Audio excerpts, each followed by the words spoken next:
जब जिंदगी में बुरा समय आए तब समझ लेना कि अच्छे कर्म का समय आ गया है। इंसान इसलिए दुखी नहीं है कि वह ईश्वर को नहीं मानता। इंसान इसलिए दुखी है क्योंकि वो ईश्वर की नहीं मानता। समय आने पर सबको मिलता है। समय से पहले की चाह ही दुख का कारण बनती है। इंसान को उसके कर्म नहीं, कर्म के पीछे की इच्छाएं बांधे रखती हैं, क्योंकि इच्छाओं के कारण ही कर्म निर्मित होते हैं। चाहे कितना भी बुरा क्यों ना हो जाए तुम्हारे साथ, पर यकीन रखना इसमें भी ईश्वर ने कुछ अच्छा ही सोचा होगा तुम्हारे लिए। यदि आपके पास कोई समस्या आती है तो उसका समाधान खोजें, उससे दूर ना भागें। तेरे जरा से दूर जाने पर साथ छूटा छूटा सा लगता है। कितना भी डालो प्रेम बंसी में, यह भी रूठा रूठा सा लगता है। यह दुनिया एक पाठशाला है और ईश्वर इसके गुरु। वह कठिन परिश्रम केवल काबिल व्यक्ति को ही लेते हैं। अपनी पीड़ा के लिए संसार को दोष मत दो, अपने मन को समझाओ। तुम्हारे मन का परिवर्तन ही तुम्हारे दुखों का अंत है। हम कृष्ण जी हमारे हैं। हम सब कान्हा के सहारे हैं। हे कान्हा, हम सब पर कृपा करना, हम तो चरणों के दास तुम्हारे हैं। संवाद से मिल सकता है हर बात का समाधान, और खुलकर संवाद करने से संभल जाएगा आपका भविष्य और वर्तमान। समय कभी नहीं रुकता। आज यदि बुरा चल रहा है तो कल अवश्य अच्छा आएगा। आप केवल निस्वार्थ भाव से कर्म कीजिए और वही आपके हाथ में है।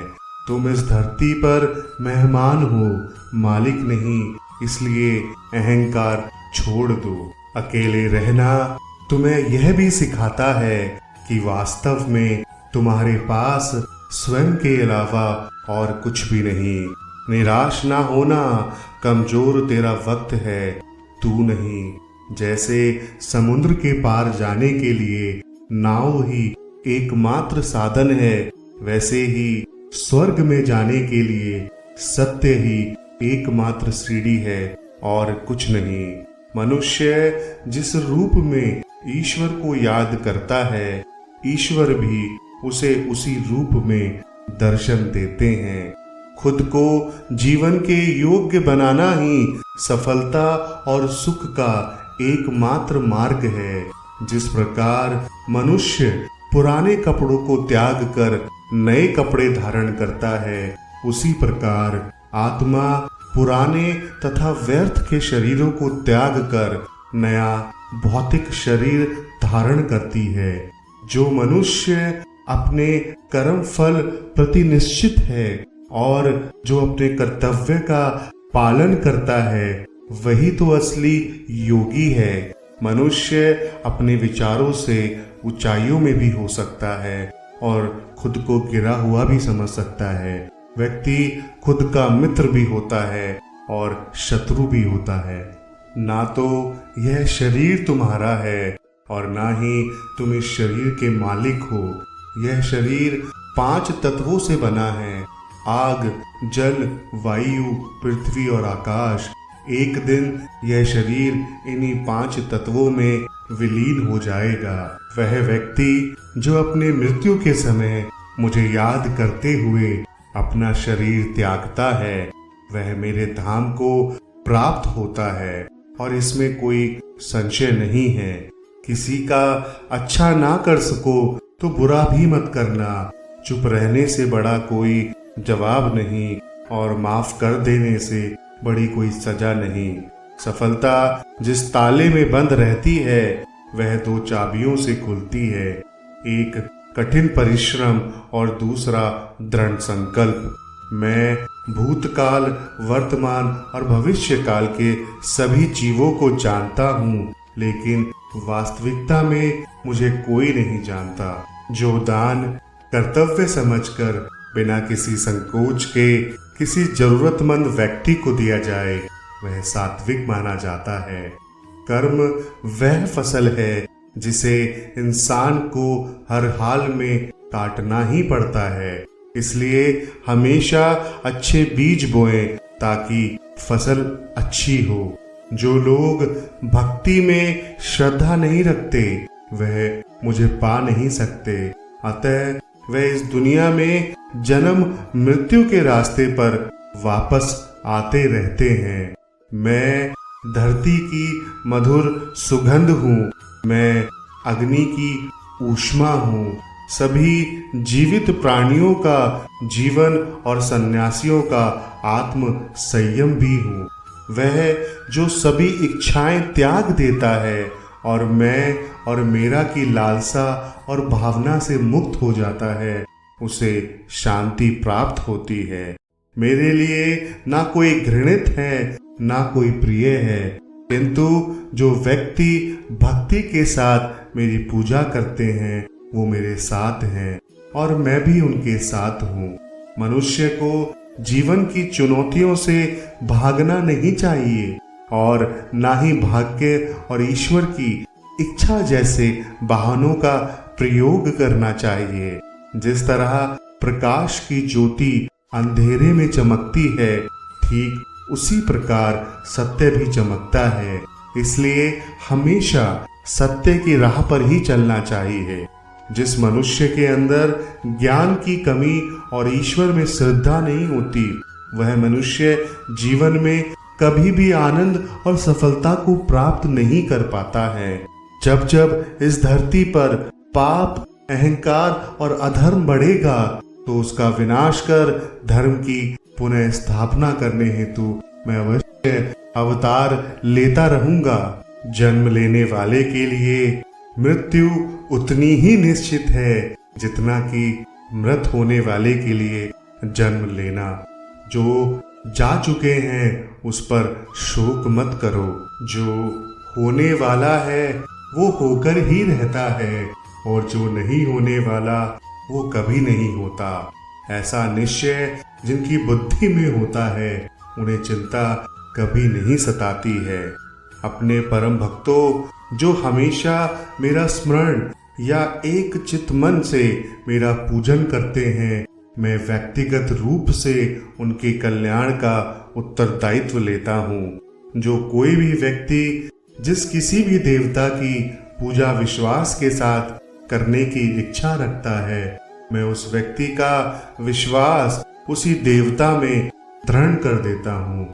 अच्छे कर्म करने के बावजूद भी लोग केवल आपकी बुराइयां ही याद रखेंगे, इसलिए लोग क्या कहते हैं इस पर ध्यान मत दो। तुम अपना कर्म करते रहो। मानव कल्याण ही भगवत गीता का सबसे प्रमुख उद्देश्य है। इसलिए मनुष्य को अपने कर्तव्यों का पालन करते समय मानव कल्याण को प्राथमिकता देनी चाहिए। इतिहास कहता है कि कल सुख था, विज्ञान कहता है कल सुख होगा, लेकिन धर्म कहता है कि अगर मन सच्चा है और दिल अच्छा है तो हर रोज सुख होगा। क्रोध से भ्रम पैदा होता है, भ्रम से बुद्धि व्यर्ग होती है और जब बुद्धि व्यर्ग होती है तब तर्क नष्ट हो जाता है। जब तर्क नष्ट हो जाता है, जब व्यक्ति का पतन होता है। अपने आप को ईश्वर के प्रति समर्पित कर दो, यही सबसे बड़ा सहारा है। जो कोई भी इस सहारे को पहचान गया वह डर, चिंता और दुखों से हमेशा आजाद रहता है। मनुष्य को अपने कर्मों के संभावित परिणामों से प्राप्त होने वाली विजय या पराजय, लाभ या हानि, प्रसन्नता या दुख इत्यादि के बारे में सोचकर चिंता से ग्रसित नहीं होना चाहिए। तुम क्यों व्यर्थ में चिंता करते हो? तुम क्यों भयभीत होते हो? कौन तुम्हें मार सकता है? आत्मा न कभी जन्म लेती है और ना ही इसे कोई मार सकता है।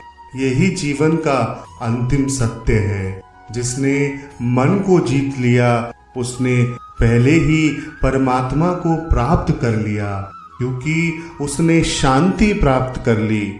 ऐसे मनुष्य के लिए सुख दुख, सर्दी गर्मी, मान अपमान एक जैसे ही हैं। आज हम आपसे कुछ महत्वपूर्ण बातों पर वाणी करना चाहते हैं। जीवन में हम सभी को समय का सही इस्तेमाल करना चाहिए, लेकिन कभी कभी हमारा समय सही तरह से नहीं चलता है। ऐसे समय में हमेशा ध्यान देना चाहिए और समय को सही तरीके से उपयोग करना चाहिए।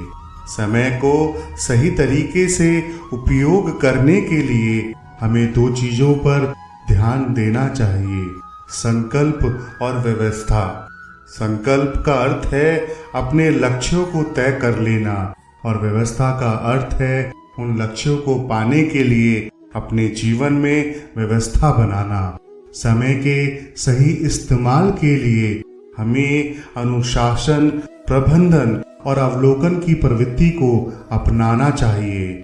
अनुशासन से हम अपने व्यक्तिगत जीवन को नियंत्रित कर सकते हैं। प्रबंधन से हम अपने काम काज को व्यवस्थित रख सकते हैं और अवलोकन से हम अपने जीवन की गतिविधियों को समय पर निगरानी कर सकते हैं। समय के सही इस्तेमाल से हमारे जीवन में आनंद और प्रगति का विकास होता है। हम अपने लक्ष्य को प्राप्त करने में सक्षम हो जाते हैं और जीवन में सफलता और समृद्धि प्राप्त कर लेते हैं। इसलिए समय को सही तरीके से उपयोग करके हम अपने जीवन को सुखमय और प्रकाशमय बना सकते हैं। जब समय सही नहीं चल रहा हो तब हमें अपने अंदर की शक्ति को समझना चाहिए। समय के खिलाफ लड़ाई लड़ने से बेहतर है हम अपने मन को संभाल कर सही दिशा में बढ़ें। समय की समझ प्राप्त करने के लिए हमें प्राथमिकता देनी चाहिए। जीवन में निश्चय और संकल्प की शक्ति का इस्तेमाल करना होगा। अपने लक्ष्य को ध्यान में रखकर हर कार्य में प्रबलता और निर्धारिता करें। सही दिशा की प्राप्ति के लिए अपने अंतर को मन की शांति से भरें। योग और ध्यान के द्वारा अपने आप को पाएं। जब हम अपने अंदर की आवाज सुनते हैं तब हमें सही दिशा की ओर बढ़ते हैं।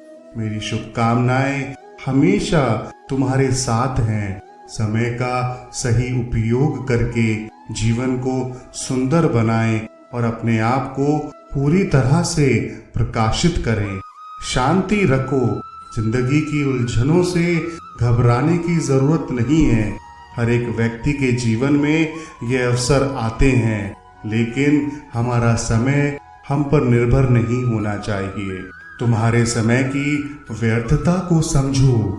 मेरे मित्र, समय ऐसा है कि वो कभी भी बदल सकता है, पर तुम्हारे कर्मों पर तुम्हारा नियंत्रण है। समय को बदलने के बजाय तुम अपने विचारों और कर्मों को बदलो। विश्वास रखो, अंतरात्मा की आवाज सुनो, वो हमेशा सही रास्ता दिखाती है। अपने अंदर की सकारात्मकता को जगाओ, कर्मों पर ध्यान दो और भगवान की आराधना करो। यह तेरे जीवन को रोशन करेगा। याद रखो, हर मुश्किल समय एक अवसर है अपने आप को बदलने का। तुम शक्तिशाली हो, तुम्हारा जीवन उज्जवल है। बस विश्वास रखो और समय के साथ संबंध बनाए रखना। मेरा आनंद है कि मैं तुम्हें मदद कर सका। हमेशा अपने मन को शांत रखो और अपने कर्तव्यों पर ध्यान दो। तुम्हारा समय स्वाभाविक तरीके से सही दिशा में बहुत जल्द ही बदलेगा। आशा करते हैं आज की इस वीडियो में आपको बहुत कुछ सीखने को मिला होगा। बहुत जल्द आपके साथ दोबारा आएंगे एक नई वीडियो के साथ। जब तक के लिए आप सभी का बहुत बहुत धन्यवाद। जय श्री कृष्ण।